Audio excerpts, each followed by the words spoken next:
অপ্রত্যাহারযোগ্য power of attorney যদি কোনো ব্যক্তি কাউকে দিয়ে থাকে, তাহলে সেই ব্যক্তি কিন্তু ওই পাওয়ার অফ অ্যাটর্নি মূলে কিন্তু ওই সম্পত্তিটা বিক্রি করতে পারবে যে কোনো ব্যক্তির কাছে।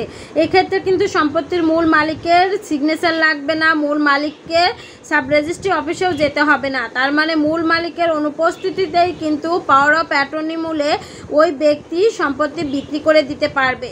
তবে সেক্ষেত্রে আপনারা যারা এরকম যাকে পাওয়ার অফ অ্যাটর্নি হিসাবে নিযুক্ত করা হয়েছে তার কাছ থেকে সম্পত্তি ক্রয় করার পূর্বে তার ওই পাওয়ার অফ অ্যাটর্নির দলিলটা তো দেখবেনই, সাথে আপনারা কি করবেন, যে ব্যক্তি মূল মালিক যার কাছ থেকে পাওয়ার অফ অ্যাটর্নি দলিলটা সম্পাদন করেছে ওই ব্যক্তি, সেই মূল মালিক জীবিত আছে কিনা সেই বিষয়টাও আপনাদেরকে নিশ্চিত হতে হবে। কারণ ওই মূল মালিক মারা যাওয়ার সাথে সাথে কিন্তু ওই পাওয়ার অফ অ্যাটর্নি দলিলটা অকার্যকর হয়ে যাবে। তার মানে আপনাদেরকে সচেতনতা অবলম্বন করে ওই পাওয়ার অফ অ্যাটর্নি মূলে যার কাছ থেকে আপনি সম্পত্তিটা ক্রয় করছেন তার কাছ থেকে ক্রয় করার পূর্বে এই বিষয়গুলো সচেতনতা অবলম্বন করে খোঁজখবর রাখবেন, নতুবা আপনি কিন্তু সম্পত্তি ক্রয় করার পরেও ঝামেলায় পতিত হতে পারেন।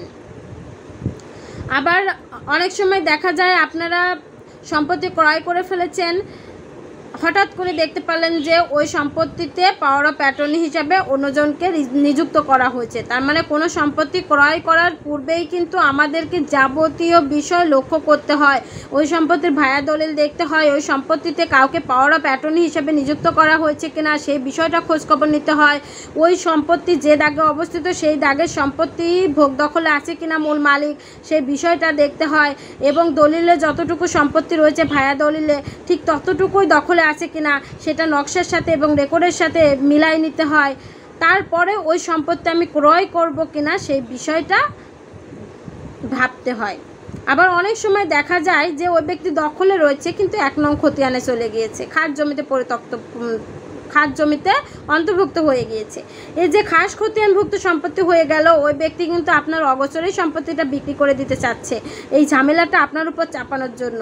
কারণ একবার দলিল রেজিস্ট্রি হয়ে গেলে ওই ব্যক্তি বলবে জমি তো তোমার দিয়েই দিছি, দলিল করে দিছি, এখন তো আমি এই টাকা তোমাকে দিতে পারবো না, এখন তোমার জমি তুমি যা করার করো, তুমি সরকারের কাছ থেকে নিবা না কার কাছ থেকে নিবা মামলা করে সেটা তো আমার জানার বিষয় না।